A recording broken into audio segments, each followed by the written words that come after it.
বনফোঁটা হচ্ছে এই নিয়ে 5 বছর।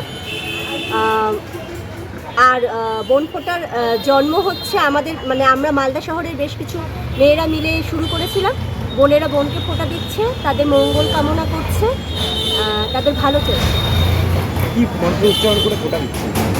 বনরে তোর বারুক আয়ু, জীবন জমে পড়ুক কাটা, শাস্ত্র গুরু চোখ রাঙালেও বোনকে বাঁচাক আশিস ফোঁটা। সাম্প্রতিক সময়ে রাজ্যে যে হারে নারী নির্যাতনের ঘটনা ঘটছে, সেখানে আপনাদের এই ভূমিকা কতখানি প্রভাব ফেলবে? আসলে আমরা ভেবে দেখলাম যে পিতৃতান্ত্রিক এই কাঠামোয় দাঁড়িয়ে মেয়েরা যদি মেয়েদের পাশে না দাঁড়ায়, তাহলে কোনোদিনই হয়তো একটা মেয়ে সুবিচার পাবে না। এই সুবিচারের লক্ষ্য বা উদ্দেশ্য পথ তো আরও নানা ধরনের হয়। এই নানা ধরনের মধ্যে আমার মনে হয় সবচেয়ে বড় ধরন যেটা, সেটা হচ্ছে একটা মেয়ে আর একটা মেয়ের পাশে মন থেকে দাঁড়াচ্ছে। এই মনেরই একটা প্রতিফলন বলা যেতে পারে আমাদের এই বনফোঁটা। আপনার নাম? সুদেষ্ণা মৈত্র। মালদা শহরে গুরু নানক জয়ন্তীর দিনে পালিত হলো ব্যতিক্রমী উৎসব বনফোঁটা। শুক্রবার সকালে শহরের উঠোনে আয়োজিত এই অনুষ্ঠানে দিদি বোনেরা মন্ত্রোচ্চারণের মাধ্যমে একে অপরকে মঙ্গল কামনা করেন।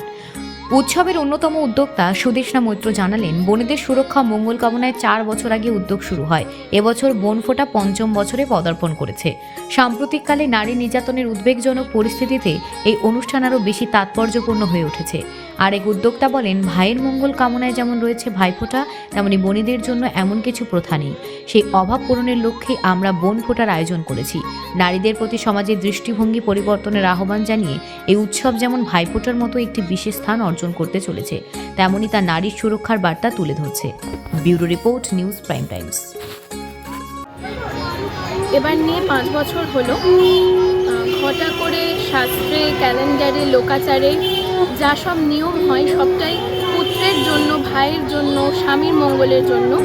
কিন্তু ঘরের মেয়েরা সারা জীবন ঘরের কোণেই পড়ে থেকে যায়। সেই জন্য বিগত 4 বছর ধরে এবং এবার 5 বছর নিয়ে আমাদের এই অনুষ্ঠান বোনের আশিস কামনায়, বোনের মঙ্গল কামনায় বোনকে ফোঁটা দেওয়া হয়। আমাদের মন্ত্র হচ্ছে, বনরে তোর বারুক আয়ু, জীবন জমে পড়ুক কাঁটা, শাস্ত্রগুরু চোখ রাঙালেও বোনকে বাঁচাক আশিস ফোঁটা। কেমন লাগছে আজকে আপনাদের? খুব ভালো লাগছে। ধীরে ধীরে মানুষজন বাড়ছে। প্রথম বছর আমরা গুটি কয়েক লোক নিয়ে করেছিলাম, তারপর থেকে ধীরে ধীরে মানুষ নিজেদের উদ্যোগে আসছেন। এটা খুব আশার সমৃদ্ধির। আপনার নাম? শ্রেয়সী দে।